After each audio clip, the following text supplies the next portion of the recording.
Sejam bem-vindos a mais um episódio do Moane-se, nosso podcast com a iniciativa da Casa Moana, Hub de Sustentabilidade. Hoje a gente vai falar sobre um assunto que está em evidência, vamos dizer assim, né? Por que a gente deixa que estereótipos e algumas indagações, assim, suposições, moldem o que a gente acha sobre sustentabilidade? Cada vez mais a gente vê em produtos, em negócios, e até novelas ultimamente, né? Uma propaganda sobre os impactos das crises climáticas e das nossas ações. Mas o que a gente realmente está fazendo sobre isso? A gente como profissional, como pessoa, como mãe, como familiar.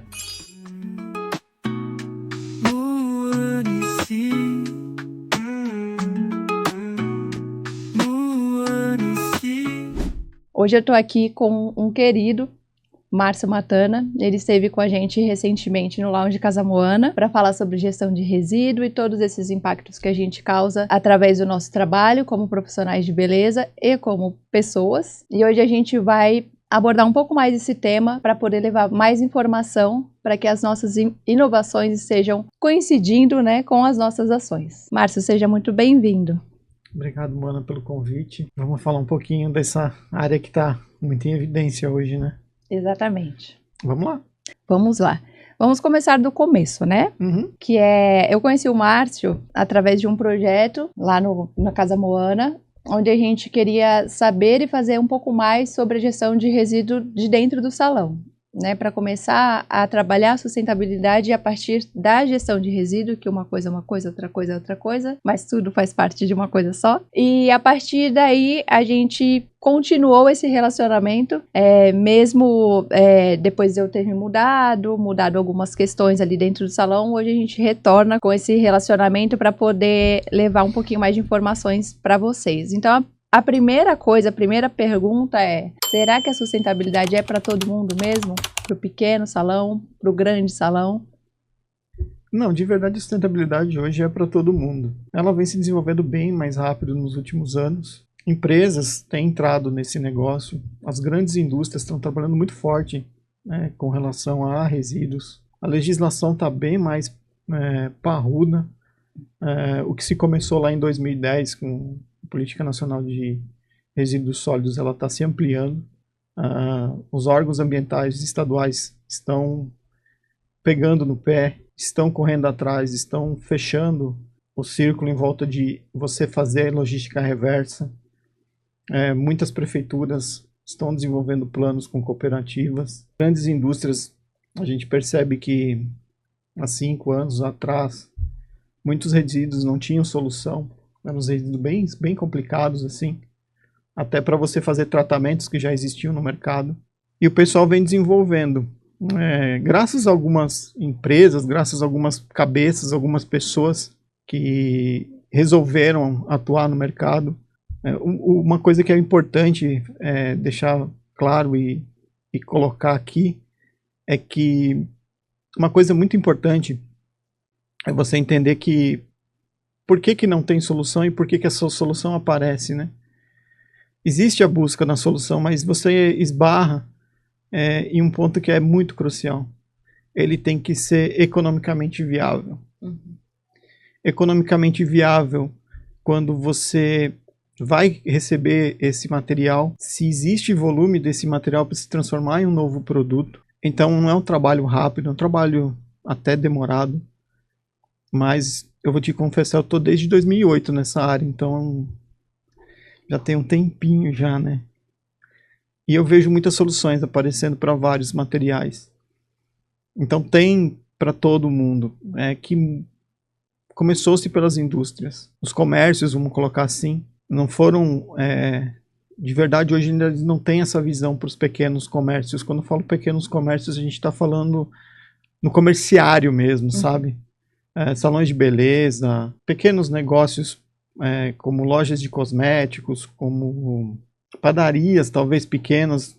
Existe uma legislação para alguns resíduos, sim, que eles precisam fazer, mas na grande maioria não são vistos, nem pelas empresas que trabalham com essa parte de gerenciamento, porque não são grandes volumes.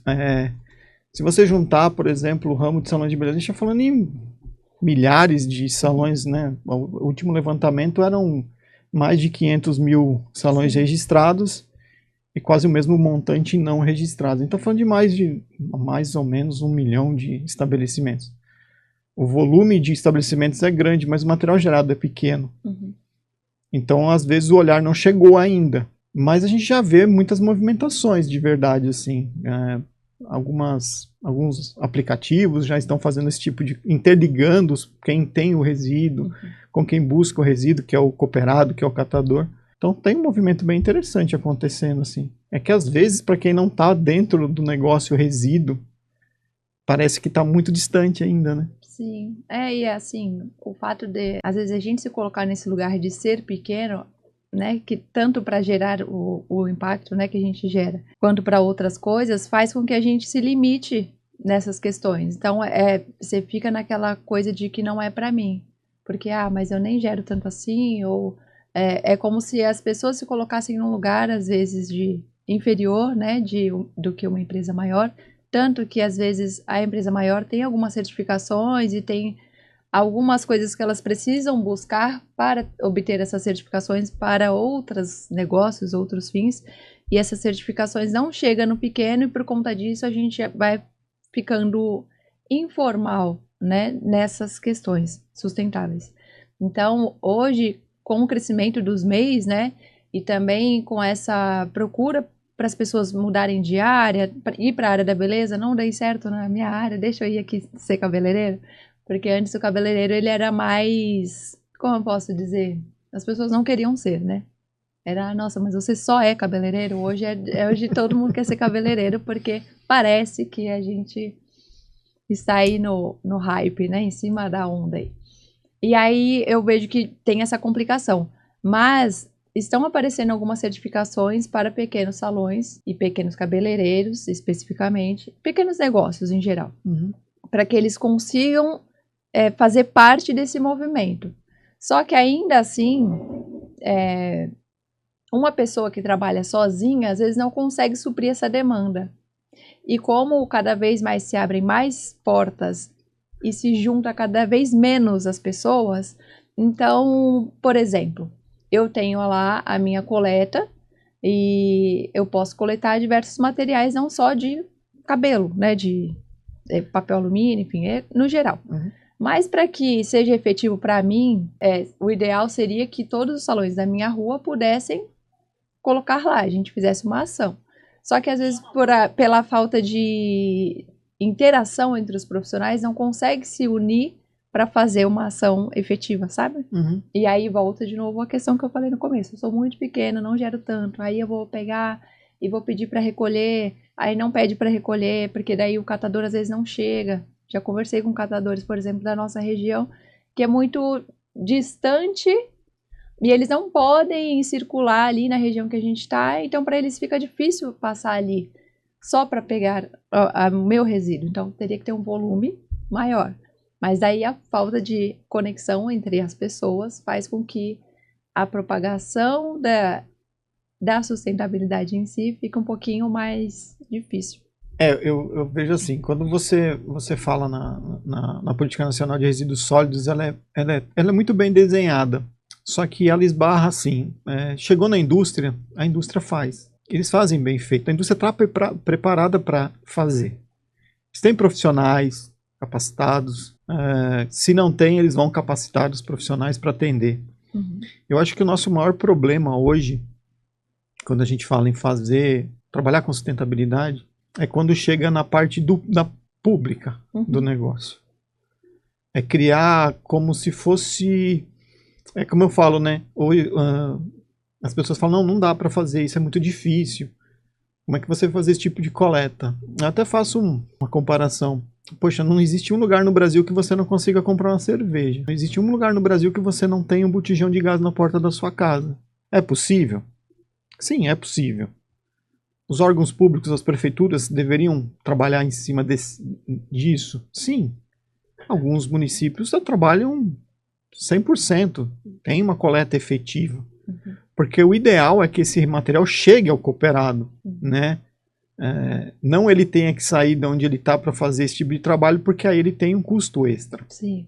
E ele está desafogando um custo que é alto para o município, porque a coleta municipal hoje de lixo, ela tem um impacto gigante no cofre público, porque o que a gente paga não é nem perto do que é gasto. Então, me parece, às vezes, olhando de fora, que faltam profissionais capacitados nessa área para desenvolver um projeto que atinja todos os pontos de coleta, que consiga fazer isso. Porque você pode, poxa, o condomínio consegue fazer isso, ele vai lá, separa todo o seu resíduo e tem alguém que busca. A cooperativa busca porque o volume é grande. O que você falou é correto. Se a gente não trabalhar junto com os órgãos públicos e todo mundo trabalhar, se empenhar, porque não adianta cada um puxar a corda para um lado, né? Sim, senão você vai ficar girando, é igual que todo mundo remar para o mesmo lado, o barco ele roda. Sim, mas é exatamente isso, é porque aí entra o que eu falei no início, né? Sobre esse estereótipo que se tem da causa. Uhum. Então eu falo que as pessoas sempre imaginam que quem está falando de sustentabilidade, gestão de resíduo, qualquer coisa nesse setor, ela tá ali feliz. Sabe aquela foto da mulher comendo um prato de salada? Eu fico imaginando assim, que quando aparece a pessoa já pensa, lá vem ela, a mulher da planta.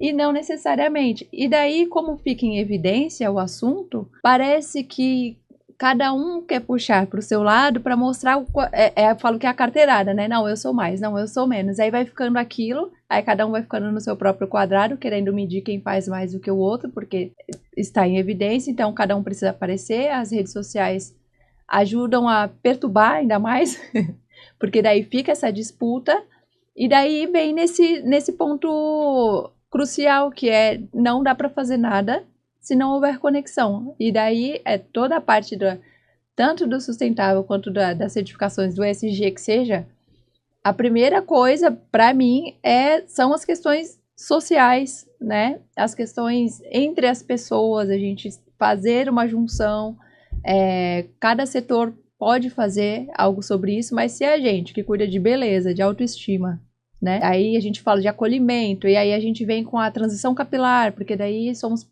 profissionais de cabelos cacheados e crespos, que teve uma crescente enorme, né? Uhum. E como é que a gente está falando sobre isso, e quando a gente vai entrar na onda do profissional mesmo, que poderia ter esse acolhimento que tanto se fala, o atendimento humanizado, isso não existe. Daí fica cada um fazendo um pouquinho sozinho no seu quadrado e não chegando a lugar nenhum. Essa é a sensação que eu tenho, e por isso que a gente também teve essa iniciativa de fazer o podcast, videocast, para que as pessoas, talvez, eu falo que não adianta você ter a chave da solução, você tem que ter a coragem e a força de vontade para abrir a porta e para entrar na porta, Sim. né? Porque senão você fica olhando só daqui e usando frases de efeito, produtos naturais, as marcas também, que entra muito nisso, e a gente não consegue mudar nada. Sabe o que eu queria que você explicasse? Que a gente deveria ter explicado primeiro? O que é, afinal, a gestão de resíduo? Como que ela acontece? Explica para mim de uma maneira como se eu fosse totalmente leiga. Não sei nada sobre esse assunto. O que é isso? Tá, vamos pensar na nossa casa, então. Tudo que você gera em casa, que hoje as pessoas usam a palavra lixo, eu costumo dizer que lixo é uma coisa que não tem serventia. Começar a mudar para resíduo. O que é o resíduo? São as embalagens que a gente joga, são os produtos, os materiais orgânicos que sobram no dia a dia.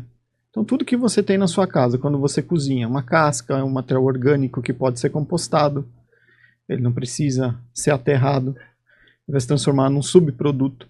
O que não é reciclado pode ter uma reutilização. Então plástico é um resíduo, papel, metal, que podem ser reciclados, mas existem outros materiais que estão dentro desse contexto que você pode buscar uma solução, que é o que a gente falou de trazer para o economicamente viável. Um exemplo, a embalagem de salgadinho, ela tem plástico com uma parte metálica, que é o POPP. Hoje as indústrias se movimentaram, estão coletando esse material e transformando em um novo produto, né? Então essa a ideia de tudo que se gera é um resíduo. E hoje, se você usar o que tínhamos antigamente, que a prefeitura vinha com o caminhão de lixo, jogava tudo no mesmo e prensava, isso tudo ia para um aterro. Então você está jogando matéria-prima. Sendo que se esse material fosse reciclado, você teria economia tanto de recursos naturais, né, como menor emissão de todo tipo de poluente. O que é o grande problema? Eu sempre costumo dizer assim, o que causa o problema de meio ambiente? É o consumo. Existe uma forma de não existir consumo? Não. As pessoas se alimentam, as pessoas andam, elas se vestem, elas tomam banho, elas têm que se locomover. É impossível. Dá para diminuir? Dá para diminuir. Com algumas pequenas ações? Sim, dá para diminuir com algumas pequenas ações. Aonde é então que está o grande montante do impacto? É quando a gente pega todo esse material e não tem uma visão de que isso possa ser reutilizado. É aí que está o problema. Como é que essa informação chega hoje no consumidor? Ela não chega. Então, a gente está fazendo um podcast aqui para falar no assunto. Mas se você vê falar sobre sustentabilidade na mídia, vê. Mas as informações que chegam a calota polar está derretendo, o mar está cheio de plástico, o problema no planeta é o plástico. Eu acredito muito que as políticas públicas às vezes com certeza vão ter que mudar. Eu acho que a gente tem que chegar onde a informação é importante. A informação é importante na escola, né? Nas crianças. Sim, é importante nas crianças. Aonde tem o público, onde as pessoas estão, onde elas vão. Hoje você é obrigado a fazer compensação de carbono em eventos. Puxa, avanço. Cara, que avanço, maravilhoso. O contexto é assim, vem muito de cima para baixo, ainda não chegou a todo mundo. E vai demorar um pouquinho ainda para chegar. Uma coisa que você falou é super importante. Até um tempo atrás, eu não sei se isso ainda é dessa forma, mas se você faz uma pesquisa no Google sobre sustentabilidade, a primeira palavra que vem não é para mim.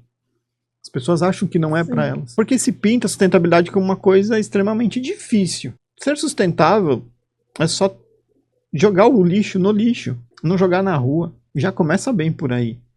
Eu até estava comentando, eu moro numa área que é Mata Atlântica, reserva de Mata Atlântica. E outro dia o pessoal é uma rua, uma subida, né? O pessoal chama de morro, né?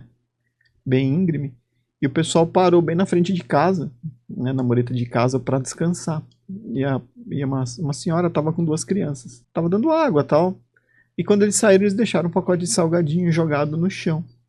E menos de 3 metros deles tem onde eu coloco a lixeira. Que na cidade onde a gente mora, o material reciclável ele é coletado nas quartas-feiras e o material não reciclável é coletado às segundas. Orgânico a gente composta em casa. A gente tem terra lá, tem um terreno que dá para compostar. Coisa que não dá para todo mundo, principalmente quem mora em prédio. Sim.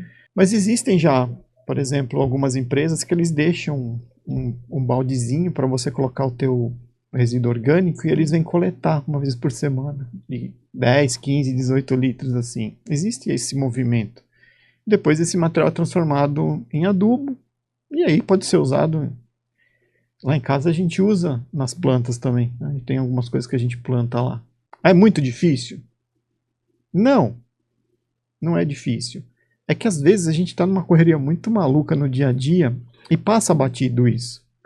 Isso é uma coisa de trabalhar e se trabalhando todo dia, todo dia, todo dia. É um exercício. É um exercício. Sustentabilidade, eu penso que há 16 anos atrás, quando eu comecei, se eu tivesse todas as barreiras que você passa, e eu trabalhei fazendo gestão para a indústria. Mas a indústria já vinha com uma visão muito forte de buscar soluções, assim. E todo dia você ouvia um não. A indústria queria, mas o mercado não tinha como atender a indústria. E era um não. E era um não. E aí o mercado começou a se movimentar. E esse não foi diminuindo. Né? A época que eu comecei, a gente conseguia reaproveitar 60% do material. Em menos de um ano a gente reaproveitava mais de 80%. Hoje, se você trabalhar direitinho, dá para reaproveitar 99%, 98%. Então, tem solução? Tem. A informação chegou? Não. O que está faltando é informação. É a tal da informação, educação ambiental, né? E tem diversas pessoas fazendo e falando sobre isso, algumas instituições, mas o que eu percebo quando eu vou procurar, porque eu também tenho dificuldades, né? Eu não sei de tudo, ninguém sabe, eu acho, né?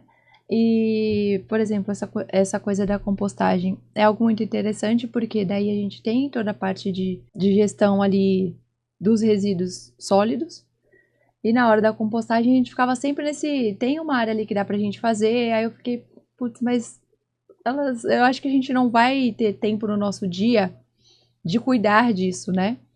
E daí ali perto do salão tem uma escola que faz uma compostagem coletiva. Então você pode levar até lá e eles dão andamento, né, a toda essa gestão.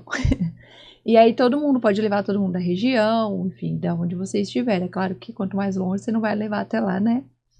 Vai passar um pouquinho do ponto. Mas assim, já é uma facilidade, porque eu não consigo colocar dentro do meu salão, eu conseguiria, mas eu acredito que vai faltar tempo, a gestão do tempo vai faltar, sabe, para cuidar desse material. Então eu consigo dar alguns passinhos e deixar ali. Isso é uma iniciativa muito legal, mas eu sei dessa iniciativa porque eu pesquisei, perguntei para pessoas que trabalham lá, então são várias camadas até eu chegar onde eu posso destinar aquilo ali. E no dia é muito mais fácil eu fechar minha sacolinha e jogar no lixo do que eu ter que fazer toda essa pesquisa, esse levantamento.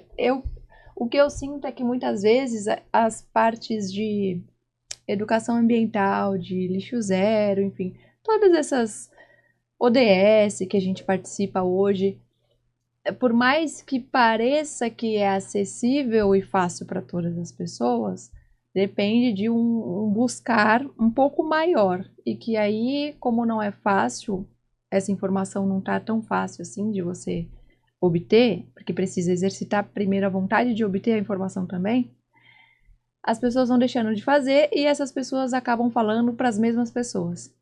Então eu vejo grupos falando para os mesmos grupos e daí as outras pessoas não se sentem pertencentes àquilo, aí elas nem entram, porque eu mesma muitas vezes não me senti pertencente àquilo, era como se as pessoas não estivessem falando para mim, como se eu não fizesse parte daquilo ali.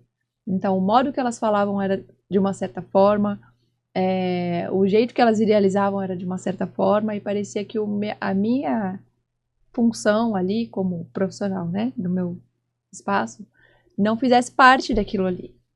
Parece que é só para ambientalistas, ativistas, sabe assim?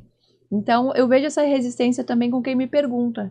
E quando as pessoas vêm perguntar para mim, é como se eu tivesse em um lugar de, não, o salão dela é super sustentável, eu não posso falar disso com ela, porque, sabe assim?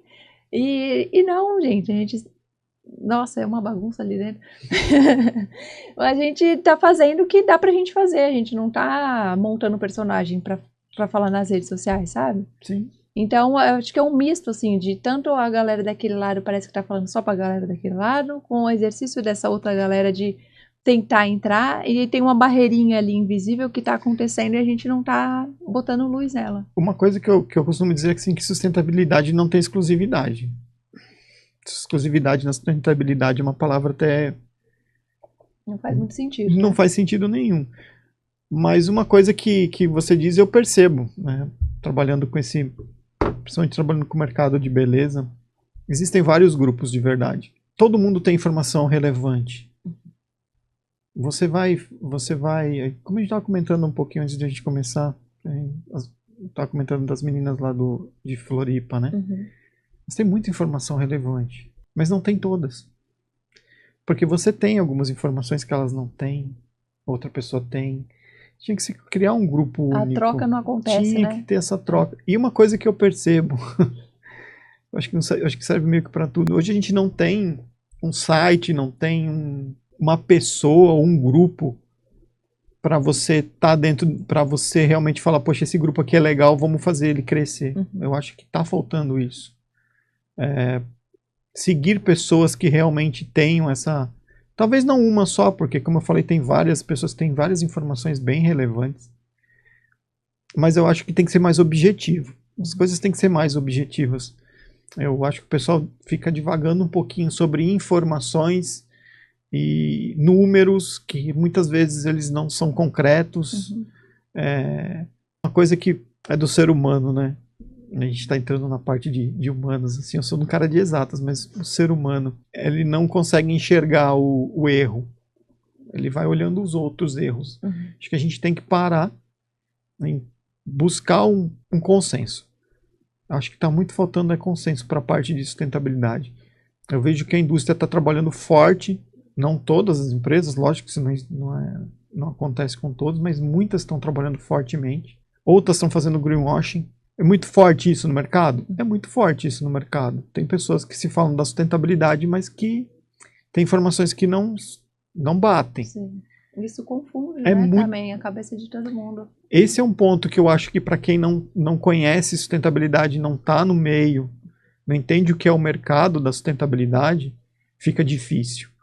E isso nunca vai deixar de existir, né? Eu até estava comentando com a minha filha outro dia. Eu fiz um curso para pegada de carbono e eu estava vendo uma matéria que grandes empresas compraram créditos e esses créditos não existem. Olha só. Vão ter problemas. Então é muito difícil você acreditar que aquilo ali... E eu acho que uma coisa que a gente sempre pregou, eu gosto, eu trabalho, eu vivo isso, é a transparência no que você está fazendo e no que você está falando. Uhum. Eu ainda me policio muito com o eu acho, né? Eu acredito. Do que eu acredito. Acho que o que a gente acredita é importante.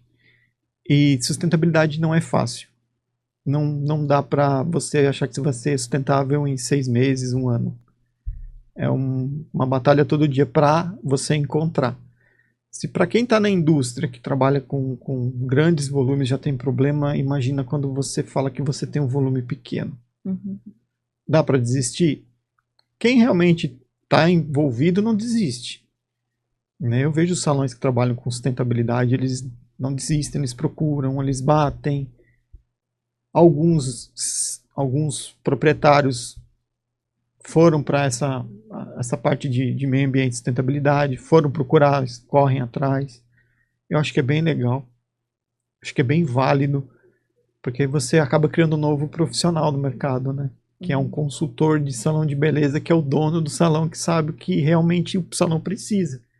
E realmente sabe que sustentabilidade hoje, e não é moda, sustentabilidade é o presente e é o futuro. Né? Se a gente não parar para pensar nisso e trabalhar fortemente, daqui a pouco as coisas vão se tornar sustentáveis. Né? Então acho que a gente precisa pegar essa galera, esses profissionais, e transformar num grande grupo e não em pequenos grupos, para ser mais forte.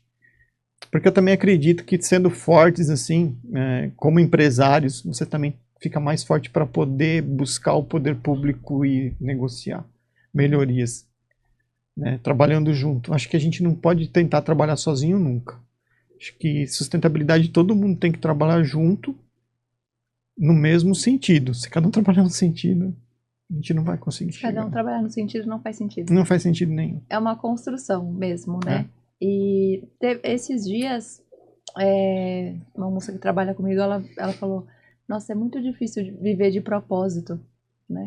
Porque ou você vai para um lado ou você vai para o outro, né? Ela falou para mim que tava tendo uma dificuldade ali, porque ela tinha um propósito, mas ao mesmo tempo ela precisava trabalhar, a gente precisa de dinheiro para viver. E daí eu falei para ela que eu sei que é difícil, eu sei que é difícil. E assim, como você falou, né? A gente vai tomando um monte de não, aí vai ficando um pouquinho menos a quantidade de não, mas a gente continua tomando não. Uhum. E eu acho que o crucial disso tudo, né, o que todo mundo tem em comum, que trabalha com sustentabilidade, é o propósito, né? A gente tem isso forte, né, de que para deixar esse legado, né, a gente quer deixar um legado, que o nosso trabalho tenha um sentido, que não seja só fazer cabelo, né? Não que seja só, mas assim, a gente pode fazer mais, né, do que técnicas e tudo isso que engloba ali um salão em si. E eu, vivendo com o meu propósito, eu falei para ela que, olha, eu não busco ser uma mentora, não tenho vontade de ser assim para vender, né? Eu provavelmente não vou ficar rica, né? Trabalhando da forma que eu trabalho, porque eu sou muito exigente com os meus propósitos, meus valores. E tem coisa que eu não abro mão dentro do meu salão, o jeito que eu faço as coisas ali dentro, as coisas que a gente oferece. essa coisa com um produto que eu tenho muito... porque daí, quando eu comecei, o que eu poderia fazer, né? Com o que eu tenho. É a primeira coisa, eu acho, né? O que eu posso fazer com as ferramentas que eu tenho? Então, a primeira coisa foi usar menos. Vamos utilizar menos produtos, né? Mensurar os produtos, comprar menos. Porque daí, para que eu tenho 12 tratamentos no salão? Precisa de 12? Sabe assim? Porque daí as marcas têm uma variedade extensa, que daí o próprio profissional não, às vezes nem sabe o que fazer com tudo aquilo de... E nisso vinham diversas marcas. Não, mas você não quer usar... Como não? Eu lembro de uma moça que ela falou assim pra mim, como você não quer usar este produto? Os melhores cabeleireiros utilizam. Eu falei, por que não, moça? Não preciso dele, já tenho aqui o suficiente. Daí eu preciso que tenha esse certo tipo de formulação, porque daí não pode ter ingrediente animal, numa época em que tudo tinha, né? Uhum. Não tinha esses selos todos que tem hoje.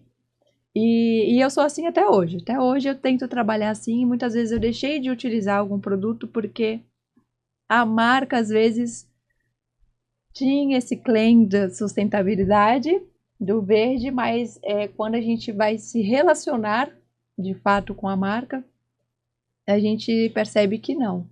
E eu não consigo separar muito bem, assim, eu sei que a marca tem, enfim, uma sede, um dono, tem os revendedores, tem distribuidores, eu entendo tudo isso. Mas tem uma coisa que é incomum, que deveria ser incomum em todos, que é o propósito. Então, se não há propósito, não tem como eu colocar na minha empresa que tem um propósito. Um produto ou um serviço que vai ser utilizado por moda, sabe? E daí a gente tem essa dificuldade com as empresas, às vezes com o profissional, né, pra gente poder... Hoje, por exemplo, as pessoas que trabalham comigo são as pessoas que trabalham desde que eu abri o salão. E quando eu abri o salão, a gente não tinha público.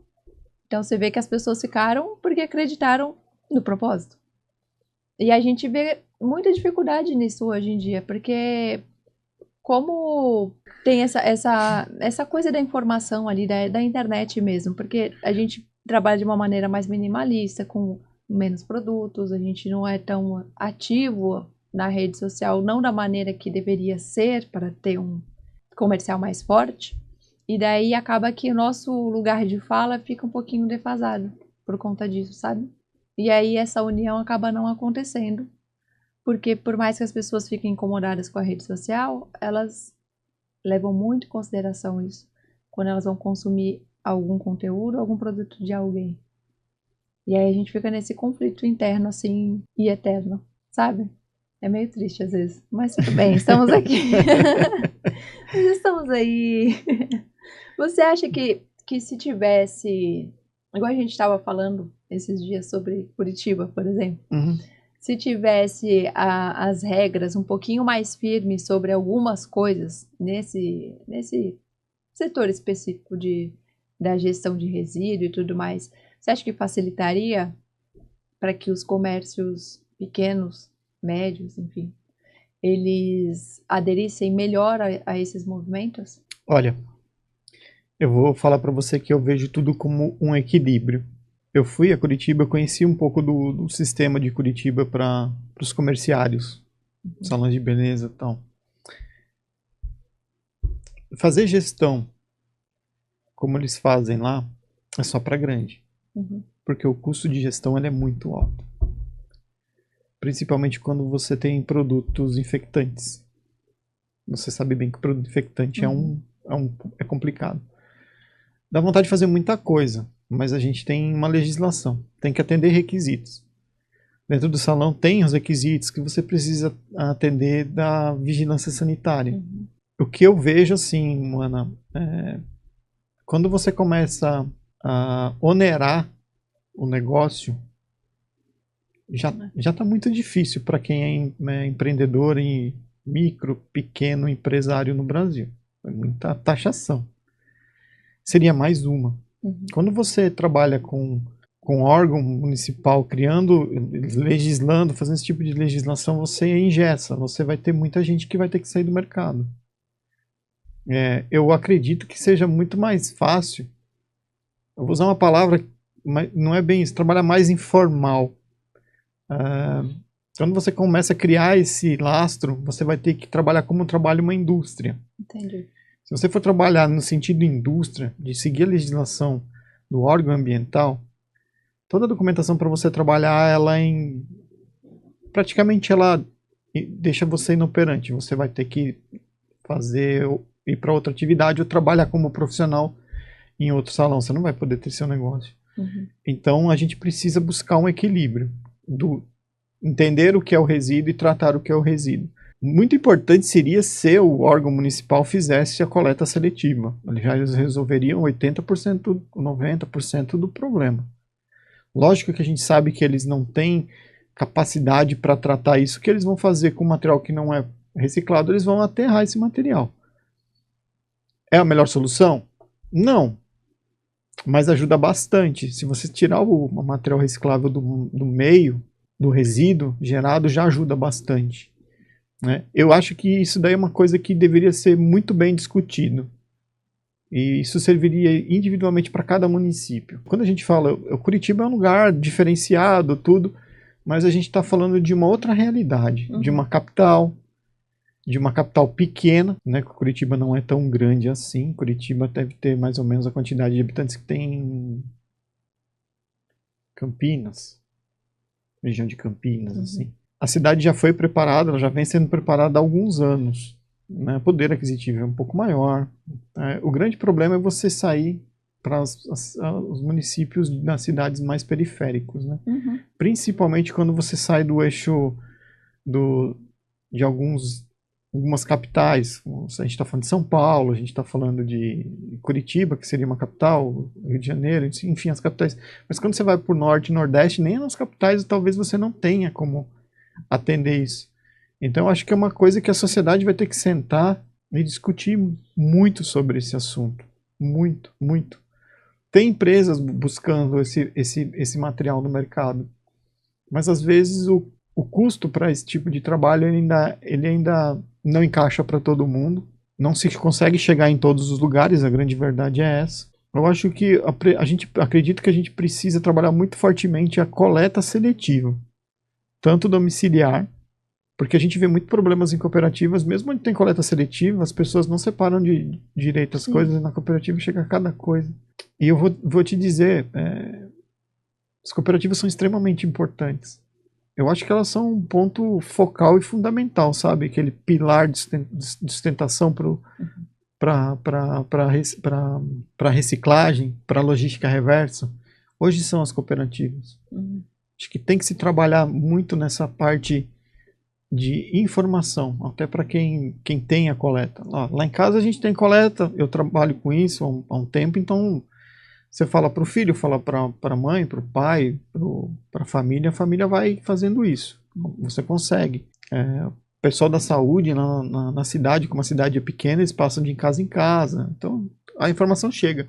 Agora, quando você pega cidades maiores, tem que ser feito um ótimo trabalho, assim, um trabalho bem profundo, bem planejado, bem discutido com a sociedade. Assim. Buscar, talvez, algumas empresas para colocar nos profissionais que têm essa formação, esse conhecimento também para ajudar. Porque para mim o que eu vejo é que dentro dos órgãos públicos não existem esses profissionais que têm essa visão do mercado. Mas teriam que ser profissionais do próprio, que passam por um concurso, concursados que têm que estar ali, enfim. Não contratar uma empresa para fazer uma consultoria também, porque também isso acaba reverberando lá no consumidor também, que paga, enfim, que paga as contas.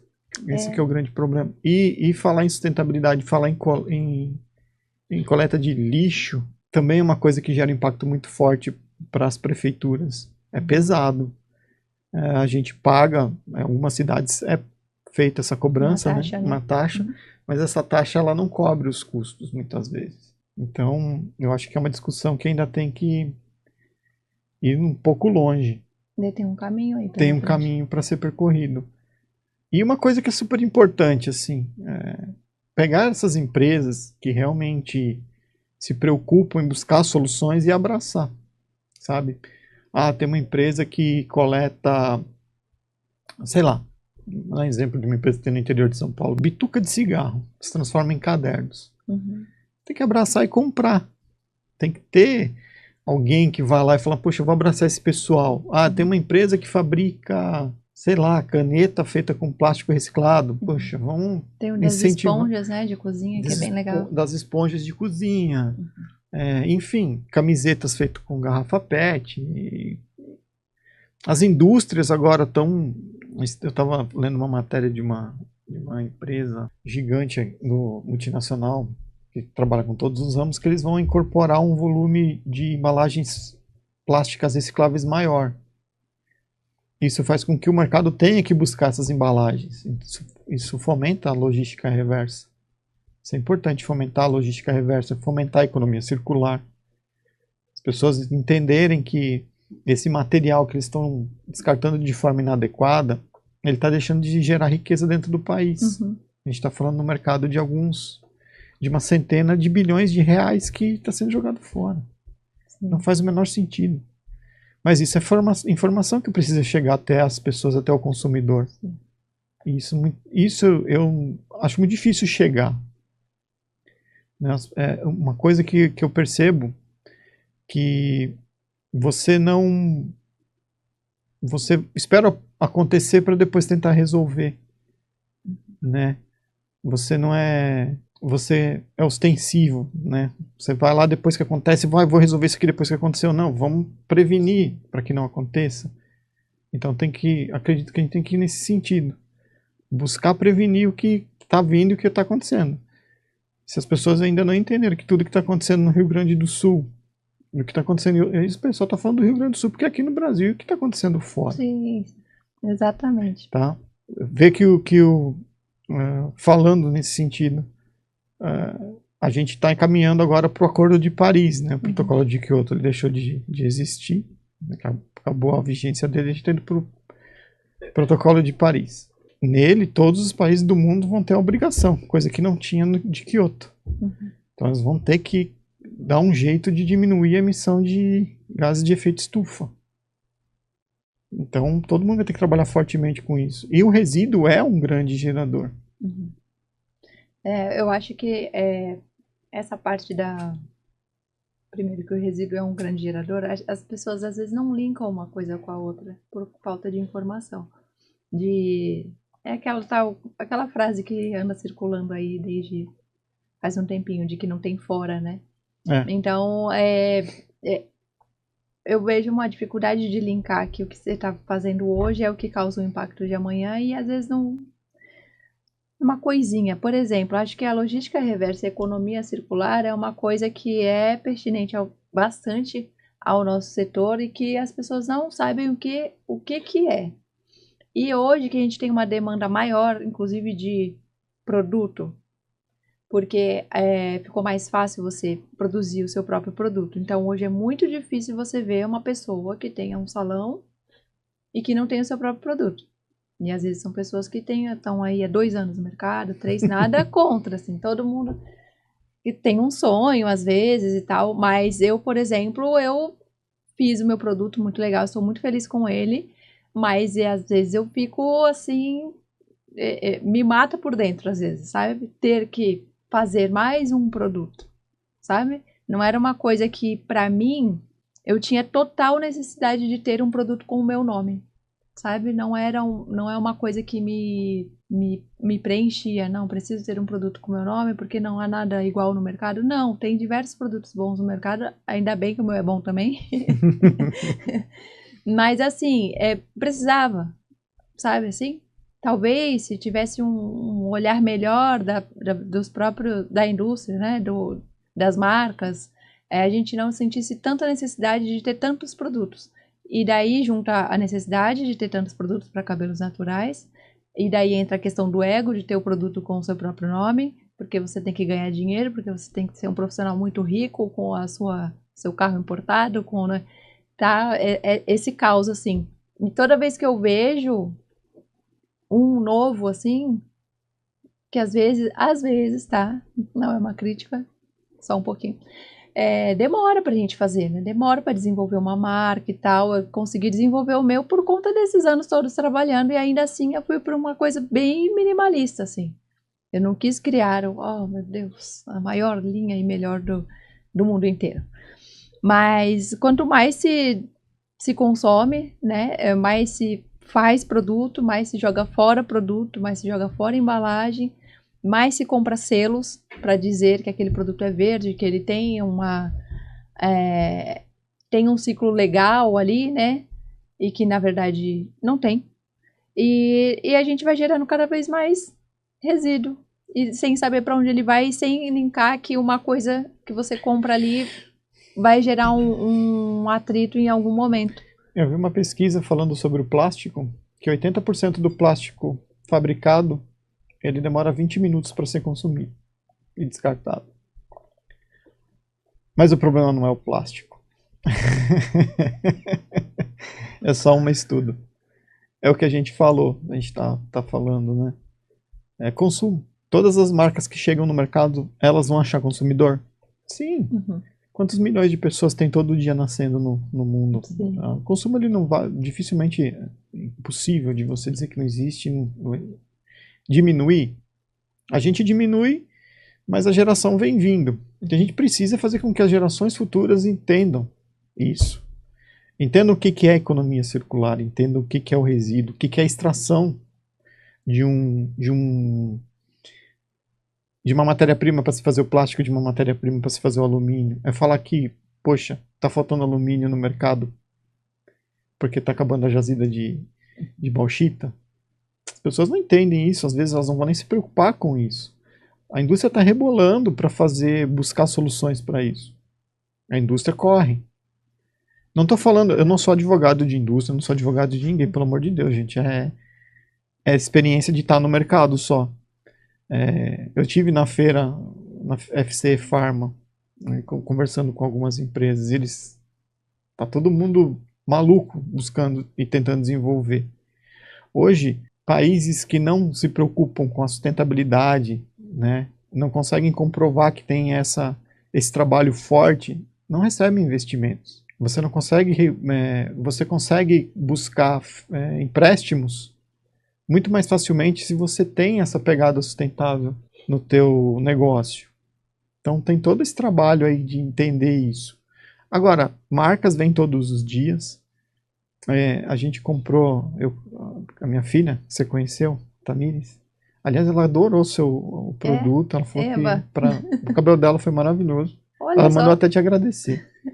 Eu tava até esquecendo. Que legal. Eu acho assim, importante o que você está falando, mas aquilo todo mundo precisa fazer com que o seu negócio gere dividendos positivos para se manter de pé. Sim. Mas uma coisa que a gente trabalha muito é consultivamente mostrando o que é bom. Depois você escolhe, mas você escolhe tendo informação. Eu não digo compre isso ou faça aquilo, isso eu não, jamais vou fazer com ninguém de forma nenhuma. Uhum. Mas consultivamente fala, ó, esse produto tem isso, legal, isso aqui tem isso aqui tem isso. Aí você escolhe desses 4 ou 5 produtos o que você acredita que seja melhor para você, sabendo que cada um tem de positivo, cada um tem de negativo. Daqui a pouco, isso é importante dizer, que as ações sustentáveis e ações sociais da marca vão fazer diferença. Já fazem, mas vão ser diferenças impactantes para a indústria. Né? Quem não estava trabalhando com essa pegada sustentável hoje está numa correria maluca de tentar desenvolver produtos veganos, né? Enfim. E para você entrar no mercado agora, não é tão fácil como era no passado. Então, a indústria se movimenta, o consumidor se movimenta. Na verdade, só se movimenta depois que ela vê o movimento do consumidor. Sim. O dia que as pessoas entenderem, o consumidor entender quem dita o que acontece é ele, aí pronto, a gente resolve o problema. Tá fácil, hein? Não tá difícil? É isso mesmo. Eu acho que a gente tem esse trabalho ali, eu acredito que isso faz toda a diferença. Quando a gente começa a conscientização, primeiro de dentro da nossa casa e depois quando a gente coloca na nossa cadeira ali, porque eu até falava assim que O Sebrae vai vir aqui e vai falar que eu estou empreendendo errado. Porque a gente ensina a nossa cliente a gastar menos, né? Então, quando ela volta para comprar um produto, a gente fala, você já tá aqui de novo para comprar alguma coisa que você usou aí diferente. E daí a gente vai lá e ensina de novo ela a mensurar direitinho, porque a gente sabe a duração que tem que ter do nosso produto e de outros, né?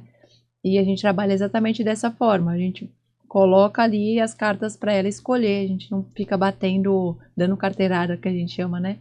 De o que é certo e o que é errado. Eu costumo dizer que a partir do momento que ela escolhe estar ali dentro, mesmo que ela não saiba, ela está gerando algum impacto positivo porque nós estamos fazendo a nossa parte, independente do que a cliente vai escolher ou não. E quando eu escolho uma marca, né, para trabalhar, eu que sou pequena, sempre olhei para esse lado, tá, mas qual é o histórico da marca, quais são os trabalhos sociais, então eu sempre olhei esse lado e por isso a minha dificuldade de achar marcas para trabalhar junto, imagina isso lá em 2014. Praticamente não tinha, eu utilizava uma marca que eu ia em São Paulo buscar uma marca artesanal, eles até fecharam porque não tiveram procura. Olha só. Então eu acho importante assim que a gente, como profissionais, a gente tente levar essa conscientização da maneira que a gente pode pro cliente.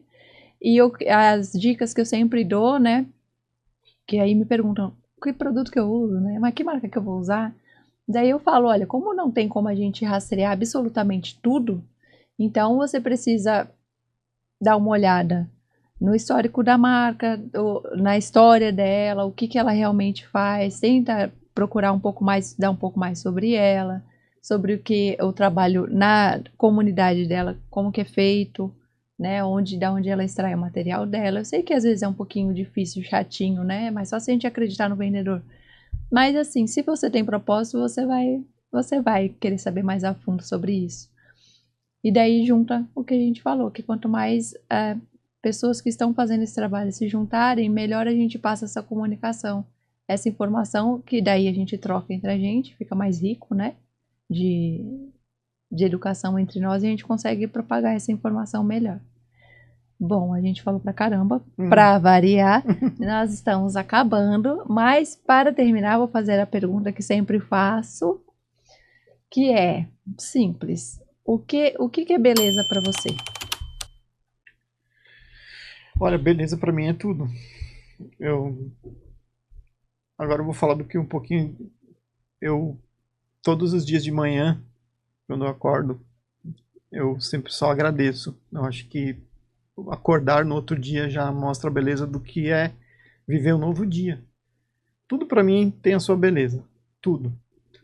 Tudo que foi feito por Deus tem a beleza dele, né? Até a chuva é legal, o sol é bom, a praia é legal, a montanha é legal também. Então, beleza pra mim é tudo que você consegue enxergar. É o dom de estar vivo, é a maior beleza que existe pra mim. Ótimo. E você consegue ver beleza no seu trabalho? Nossa, eu adoro o que eu faço. Meu Deus. Você fazer o que você acredita e o que você gosta, você não precisa de despertador para acordar de manhã. Eu não sei se você tem isso. Eu coloco, mas normalmente eu acordo sempre antes que o despertador. É lógico que a gente não pode falar faça o que você gosta, porque às vezes você tem que fazer o que é necessário para... A gente sabe como é que é hoje em dia. Mas graças a Deus, hoje eu posso dizer que eu faço o que eu gosto. Então, claro, tem toda a beleza do mundo. Vim aqui poder conversar, falar um pouquinho que a gente faz é sempre bom. É legal, você fala 16 anos, eu acho que a gente já atingiu, assim, em palestras e tudo, umas 5, 6 mil pessoas, assim. Se aquele número que você me disse de 3% for o mesmo que eu tenho, já estou feliz. Se você conseguir fazer com que uma pessoa entenda e compre a ideia, mas sempre transmitindo assim, faça o que é legal, não precisa ser financeira, que é complexo falar isso, né? Mas você mesmo falou isso no começo. A gente precisa de dinheiro para viver, mas o máximo que você puder ser transparente com o que você acredita seria importante, sempre é importante. Acho que vai muito por aí. Se você acha que a sua pegada é fazer uma coisa sustentável, faça. Vá devagar, uma coisa de cada vez, todo dia uma coisa diferente. Não precisa querer revolucionar. Fazer o básico. Pegar o plástico, o metal, o vidro que você conseguir botar ali no saquinho para alguém pegar e levar. Você já está fazendo muita coisa. Acho que começa assim nos pequenos atos, assim, já transforma.